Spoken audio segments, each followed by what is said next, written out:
Shalom Bapak Ibu Saudara yang dikasihi oleh Tuhan kita Yesus Kristus. Berjumpa kembali di dalam podcast Mutiara hari ini. Sahabat bertumbuh dalam saat teduh yang seperti biasa membawa keresahan dan persoalan di dalam hidup. Kita angkat untuk menjadi renungan yang kiranya membangkitkan kekuatan iman. Apa kabar saudara di kesempatan kali ini? Besar harapan kami Bapak Ibu senantiasa ada dalam keadaan sehat dan diberkati oleh Tuhan kita Yesus Kristus dimanapun saudara berada. Dan di dalam podcast Mutiara hari ini, di kesempatan kali ini kita memasuki episode yang ke-250 yang kali ini akan mengangkat satu topik bahasan yang menarik, yakni apakah Injil menyempurnakan Taurat? Nah, firman Tuhan terambil dari Yohanes pasal 21 ayat yang ke-25. Demikian firman Tuhan. Masih banyak hal-hal lain lagi yang diperbuat oleh Yesus. Tetapi jikalau semuanya itu harus dituliskan satu persatu, maka agaknya dunia ini tidak dapat memuat semua kitab yang harus ditulis itu. Amin. Mari kita tundukkan kepala, kita mau berdoa memohon pertolongan Tuhan. Bapa, di dalam nama Tuhan Yesus, sebentar kami akan merenungkan kebenaran firman Tuhan bersama-sama. Tuhan, kami mohon hikmat dan pengertian daripada-Mu, agar kami boleh memahami apa yang menjadi maksud dan kehendak-Mu di dalam setiap kehidupan kami. Di dalam nama Tuhan Yesus kami berdoa. Amin. Nah, Bapak Ibu Saudara yang dikasihi oleh Tuhan kita Yesus Kristus ya. Menurut saya sangat amat penting bagi setiap orang percaya untuk membekali dirinya dengan pemahaman dan pengetahuan ya soal-soal dasar di dalam kekristenan, supaya saudara tidak mudah diombang-ambing, supaya saudara tidak mudah tertipu. Karena banyak kali saya menemukan ialah orang-orang percaya yang kompromi dengan dosa dan meninggalkan imannya, ialah mereka yang tidak menjadi orang Kristen yang sungguh-sungguh. Bahkan saya boleh bilang, orang Kristen yang tidak sungguh-sungguh tidak layak disebut sebagai orang Kristen. Karena bagaimana bisa engkau disebut sebagai Kristen, artinya pengikut Yesus, kalau engkau sendiri tidak punya kesungguhan untuk menuruti. Dan yang pertama, bertekun di dalam membaca dan merenungkan kitab suci itu siang dan malam. Saya pribadi basically adalah seorang biasa. Saya bukan seorang akademisi di bidang teologis. Tapi saya adalah orang percaya yang lahir baru ketika saya masih muda. Saya sungguh-sungguh bertobat dan mengikuti Yesus. Saya membaca dan merenungkan kebenaran firman Tuhan itu siang dan malam. Sehingga Tuhan memberikan saya hikmat dan pengertian. Bahkan saya bisa memahami apapun yang dikatakan atau yang diucapkan oleh mereka yang bersekolah secara teologis atau teologi ya. Sedikit kemegahan saya pribadi, saya mungkin bahkan lebih banyak melayani ke daerah-daerah dan pelosok lebih daripada mereka yang sekolah teologi ya. Tetapi kesemua kemegahan itu adalah sampah ya, kalau kita bandingkan dengan pengenalan yang benar akan Tuhan kita Yesus Kristus. Yang paling penting ialah saudara memahami Dia dengan benar. Saudara mengikuti Dia dengan sepenuh hati, sepenuh jiwa, sepenuh akal budi dan kekuatanmu. Itu yang paling penting. Apakah saudara mengasihi Tuhan? Kalau saudara mengasihi Tuhan, maka saudara akan menuruti segala perintahnya. Dan bagaimana saudara tahu perintahnya? Bagaimana saudara tahu kehendaknya? Maka bacalah dan renungkanlah firman Tuhan atau kitab suci itu siang dan malam. Nah, pertanyaannya sekarang ini adalah pertanyaan yang berkenaan dengan pengetahuan ya. Apakah Injil menyempurnakan Taurat? Kenapa tiba-tiba saya mengangkat topik bahasan ini?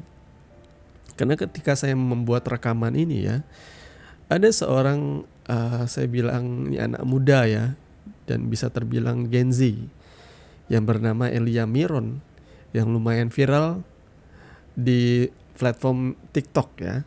Di situ dia bisa dikenal sebagai seorang apologet ya.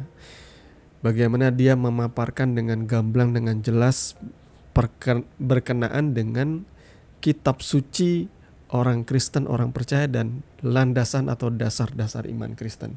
Dia membela itu semua dengan cara yang luar biasa elegan sih menurut saya ya. Jadi kalau saudara tanya apakah saya memihak Elia Miron, iya, saya memihak Elia Miron, bukan karena semata ia Kristen. Tapi apapun yang ia sampaikan, itu memang bisa dibilang berdasarkan atau based on kitab suci, betul. Dan dia juga memaparkan sejarah yang banyak kali orang juga tidak tahu ya historisnya ya. Beberapa orang yang akhirnya kalah berdebat dengan Elia Miron berusaha untuk menjatuhkan dia dengan cara memfitnah, kemudian juga menyerang karakternya dia, kemudian juga yang tidak punya ilmu akhirnya mengeluarkan kata-kata hujatan atau kata-kata kotor. Ya pada akhirnya saudara ya, kalau saudara tanya saya bagaimana tanggapan saya terhadap Elia Miron, maka saya akan bilang bahwa seharusnya anak-anak muda zaman sekarang seperti itu. Kritis. Berani kritis terhadap kitab sucinya sendiri. Berani mempertanyakan kitab sucinya sendiri. Makanya kalau ada orang-orang di luar sana yang mempertanyakan kepada saya atau bertanya, atau beberapa orang, maaf ya, orang-orang yang pindah agama dari Kristen, ya, meninggalkan kekristenan lalu mereka menjadi pembicara di luar sana. Bagi saya apapun yang disampaikan mereka tuh receh ya. Karena harusnya pertanyaan-pertanyaan di luar sana tuh bisa dijawab dengan mudah bagi orang-orang percaya yang sungguh-sungguh ya. Nah, Bapak Ibu Saudara yang dikasihi oleh Tuhan kita Yesus Kristus, apakah Injil memang menyempurnakan Taurat? Ya, istilah ini juga sebenarnya tidak biasa ya dipakai orang Kristen ya. Apakah Injil menyempurnakan Taurat? Karena kita kembali lagi, Taurat itu apa sih? Taurat itu adalah 5 kitab yang ditulis oleh Musa. Ya, jadi bukan diturunkan ya. Sekali lagi, konsep yang paling benar yang sesuai dan seturut dengan iman Kristen atau kitab suci orang percaya ialah Taurat itu ya, Kejadian, Keluaran, Imamat, Bilangan dan Ulangan ya. 5 kitab itu ditulis sendiri oleh Musa. Saya percaya juga atas hikmat pewahyuan dari Roh Kudus. Dan Musa ini adalah seorang dari keturunan Israel ya, dari Bani Lewi. Jadi dia adalah seorang Yahudi. Nah, orang Yahudi itu sangat menghargai sekali yang namanya silsilah ya. Sejarah itu mereka betul-betul catat dengan detail, dengan sungguh-sungguh. Dan kitab Taurat itu sendiri diperkirakan itu ditulis sekitar tahun 1450 sebelum Masehi, ketika Musa memimpin bangsa Israel keluar dari tanah Mesir. Ya, jadi 1450-an tahun sebelum Yesus berinkarnasi menjadi manusia, saudara ya. Jadi 5 kitab Taurat ini akhirnya disandingkan di dalam sebuah kitab besar ya, yang bernama Tanak Yahudi, Tanak Ibrani ya. Ya. Tanak ini berisi Taurat, kemudian juga kitab raja-raja, kitab nabi-nabi, Neviim ya. Kemudian kitab tulisan-tulisan, Ketuvim. Ketuvim itu kitab tulisan-tulisan ya, sejarah raja-raja segala macam ya. Jadi di dalamnya ini, kalau bagi orang Kristen itu lengkapnya kita sebut sebagai perjanjian lama. Nah, kitab perjanjian lama kita itu adalah tanaknya Yahudi, tanaknya Ibrani. Jadi perjanjian lamanya orang Kristen itu merupakan satu bagian dari seluruh kitab sucinya orang Kristen ya. Pertama perjanjian lama, kemudian perjanjian baru. Ya, jadi itu nggak bisa disebut Injil. Perjanjian lama dan perjanjian baru itu nggak bisa disebut Injil. Karena Injil itu hanya ada empat tulisan ya dari murid-murid Yesus ya. Sementara yang sisanya itu adalah tulisan rasul-rasul lain, surat-surat rasul-rasul lain. Jadi saksi-saksi Kristus itu menulis surat-surat, dan kebanyakan di antara mereka ialah memang murid-murid Yesus dari circle yang paling dalam 12 murid. Kemudian circle terluar 70 murid yang lain. Seperti itu. Yang menulis surat-surat setelah Injil ya, setelah keempat Injil itu. Nah, perjanjian lama kita orang Kristen itu sebenarnya adalah tanaknya Ibrani. Plek ketiplek memang sama. Jadi diterjemahkan menjadi perjanjian lama. Sama, Kejadian ya, Keluaran, Imamat, Bilangan, Ulangan. Itu 5 kitab Taurat Musa. Nah, kalau saudara baca dengan sungguh-sungguh, kitab Taurat itu sendiri ditulis oleh Musa berdasarkan wahyu ilahi ya. Itu juga berisi tulisan-tulisan sejarah, catatan-catatan bagaimana Musa mendengarkan Tuhan, disuruh membuat misalnya kemah suci, detailnya seperti ini. Soal peribadatan, detailnya seperti ini. Itu semua dicatat.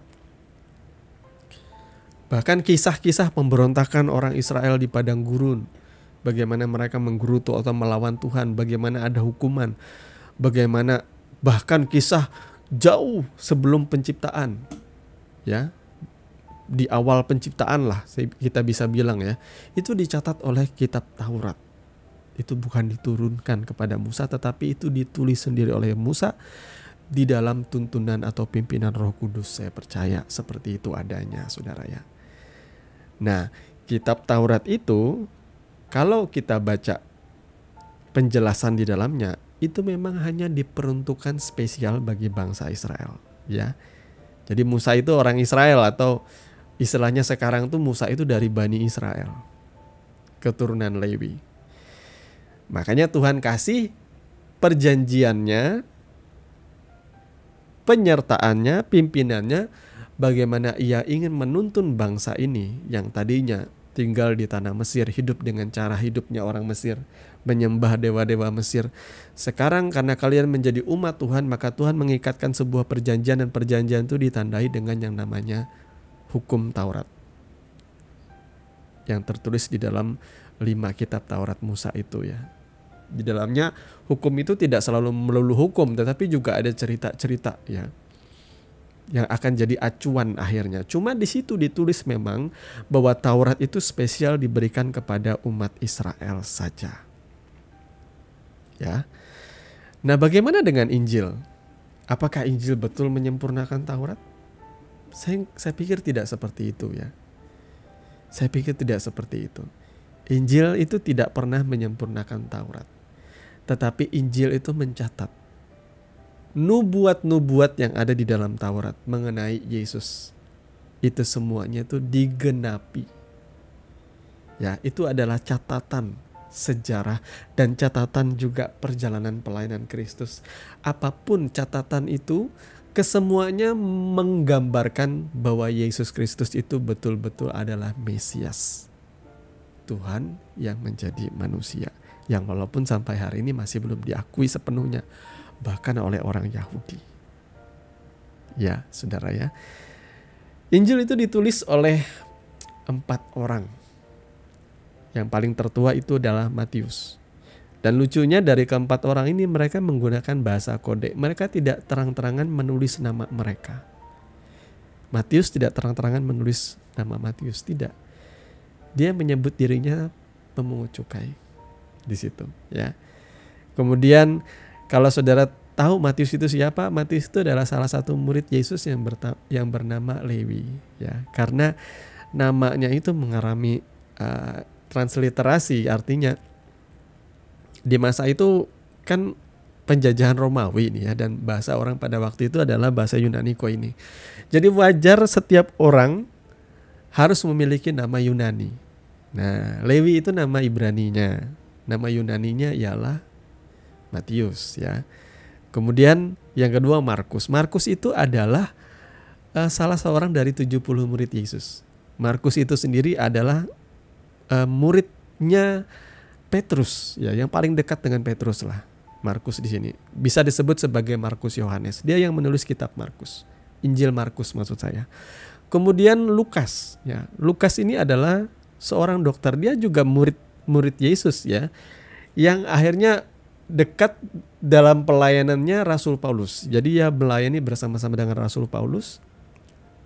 Lukas ini adalah seorang tabib ya. Ia yang menulis akhirnya Injil Lukas dan juga kisah para rasul. Ya.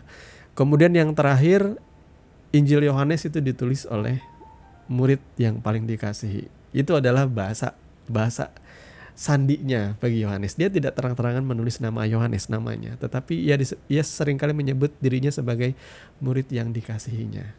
Nah, ini adalah Rasul Yohanes, satu dari 3 rasul paling dekat dengan Yesus, satu dari 12 rasul yang circle yang dipilih oleh Yesus sendiri. Ya, Rasul Yohanes yang menulis Injil Yohanes dan juga kitab Wahyu saudara ya, ketika ia dibuang ke Pulau Patmos.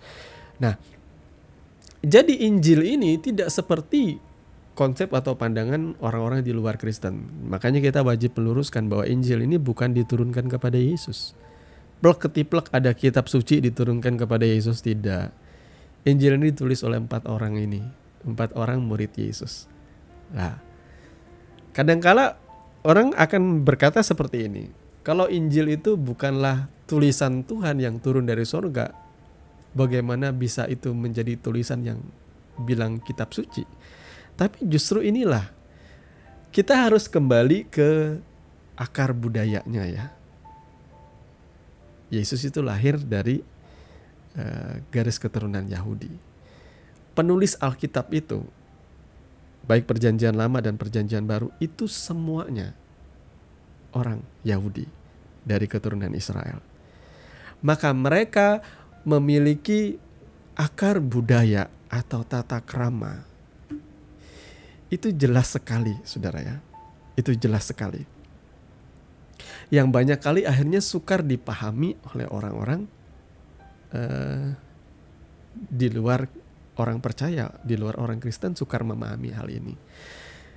Mereka berpikir hanya dengan membaca Alkitab itu mereka langsung bisa menerjemahkan dan memahami Alkitab itu tanpa belajar akar budaya atau bagaimana Alkitab itu sampai di tangan kita. Ini sudah berusia ribuan tahun. Harusnya saudara sadar, pertama, ini ditulis oleh orang Ibrani dalam budaya Semitik, dalam budaya Ibrani yang kental sekali ya.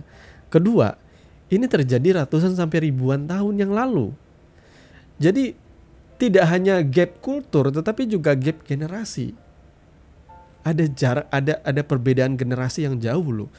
Ya saudara bisa nonton lah film Warkop Dono Kasino Indro ya. Kalau kalian dengar di dalam setiap obrolan mereka, itu mereka menggunakan istilah-istilah jadul yang mungkin saja banyak di antara teman-teman yang saudara-saudara yang tidak ngerti. Ya. Karena gap generation. Saya jujur aja nih ya, ketika saya masih muda ya, masih single, saya pernah pacaran dengan seorang gadis yang berusia jauh di bawah saya umurnya ya. Ada sedikit gap generation. Kalau saya ngobrol dengan dia nggak ngerti istilah saya juga kurang ngerti istilahnya dia. Nah, bagaimana kalau gap generation ini bicara soal ratusan ribuan tahun? Bahkan gap kultur, selisih kultur itu ya, perbedaan kultur yang sangat amat jauh. Banyak orang akhirnya gagal memahami firman Tuhan karena mereka melihat dari sudut pandang hari ini. Itu sebabnya penting untuk kita bisa memahami firman Tuhan itu dengan cara belajar dari sumbernya secara historis, dari budayanya juga. Ini penting ya. Maka pertanyaan-pertanyaan yang receh seperti yang diajukan oleh salah seorang orang non-Kristen yang menyerang kekristenan, dia bertanya seperti ini, bukankah orang tua Yesus ya, Yusuf dan Maria itu, mereka dikatakan oleh Injil ini bertunangan. Kenapa di Injil yang lain disebut Yusuf berkata bahwa itu adalah istrinya? Nah, ketika kita membaca seperti itu secara literally, secara harafiah, kita mengartikan dengan pikiran kita, ya benar. Tapi kalau saudara belajar sejarahnya atau belajar tata krama budayanya, ya orang Israel tuh punya di dalam pernikahannya ada 2 tahapan. Yang pertama bertunangan, yang kedua memang literally menikah. Dan saat mereka bertunangan, mereka sudah boleh disebut sebagai suami istri. Itu yang banyak orang gak ngerti. Tetapi mereka tidak boleh tinggal serumah. Mereka dalam pandangan orang, mereka sudah suami istri. Mereka boleh memanggil suami istri pasangannya, tetapi mereka tidak boleh tinggal serumah dan tidak boleh berhubungan seksual. Itu saja. Ini yang banyak kali orang gak pahami ya. Ketika ada orang, misalnya Yesus berkata kepada salah seorang, kalau kamu mau, kamu bisa mengikut aku. Tetapi dia izin, aku mau menguburkan orang tuaku lagi. Nah, di sini banyak orang akhirnya berpikir bahwa Yesus ini kasar ketika dia berkata biarlah orang mati menguburkan orang mati. Tetapi di balik itu semua, yang dimaksud dengan menguburkan ayahnya ini, ya, bukan berarti ayahnya ini mau mati, tetapi ini bicara soal kematian yang kedua. Itu artinya gini, penguburan yang kedua itu tulang belulang itu akan dimasukkan ke dalam sebuah kotak yang bernama ossuary. Disinilah momennya yang banyak orang tidak paham. Orang berpikir bahwa Yesus kasar dan lain sebagainya, tetapi orang tidak melihat konteks budaya dan sejarahnya yang berbeda dengan kita. Banyak sekali istilah-istilah dalam Alkitab yang kita tidak bisa pahami oleh karena kita tidak belajar ngulik lebih mendalam. Dan saya bersyukur kalau orang-orang muda sekarang belajar kritis ya. Jadi saya mau katakan bagi saudara-saudara orang-orang yang belum percaya atau orang-orang non-Kristen ya, kami sebagai orang Kristen itu kritis terhadap kitab suci kami. Kalau kalian mau menyerang kitab suci orang Kristen, silahkan. Tetapi semua pertanyaan kalian itu sudah kami ketahui semua jawabannya. Ya. Dan saya sangat setuju apa yang diperjuangkan oleh Elia Miron ya. Dia memperjuangkan begini, bahwa banyak kali kitab suci orang Kristen itu diserang oleh orang-orang non-Kristen. Tetapi mereka menggunakan acuan itu dari kitab suci mereka. Nah, sebenarnya itu tidak boleh. Makanya Elia Miron mengajukan surat terbuka ya kepada Kementerian Agama kalau nggak salah nih ya. Ya, yang meminta dengan tegas bahwa kitab sucinya orang Kristen itu berbeda dengan kitab suci yang lain. Yesusnya orang Kristen disebut Yesus Kristus itu berbeda dengan Isa Al-Masih. Saya sangat setuju sekali. Bahkan sebelum muncul Elia Miron sekalipun di sosmed atau di TikTok dan sebagainya, saya sudah pernah membahas hal itu, saudara ya. Ketika saya berkata ada Yesus yang lain, ya, di dalam 1 Korintus kalau tidak salah, 2 Korintus 3 itu disebutkan ada Yesus yang lain atau ada Injil yang lain. Kamu sabar terhadap mereka. Nanti kita akan bahas di pembahasan yang berikutnya, saudara ya. Jadi apakah Injil menyempurnakan Taurat? Maka jawabannya ya, kita tidak akan menarik kesimpulan seperti itulah. Karena pada dasarnya Injil itu mencatat tentang bagaimana Kristus menggenapi apa yang ditulis di dalam Taurat, bahkan kitab nabi-nabi. Tidak hanya Taurat, Injil mencatat tentang Kristus Yesus yang merupakan penggenapan dari perjanjian lama sepenuhnya. Itu digenapi di dalam Injil. Lalu bagaimana dengan Injil yang ditulis oleh beberapa orang? Itu juga menggenapi budaya yang ada di dalam Ulangan 19 ya. Ulangan 19, mari kita baca sama-sama. Ulangan 19 ayatnya yang ke-15 ya.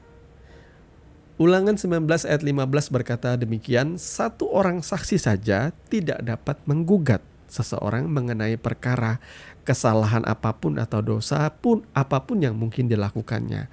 Baru atas keterangan 2 atau 3 orang saksi, perkara itu tidak disangsikan. Ini kata kunci, saudara ya.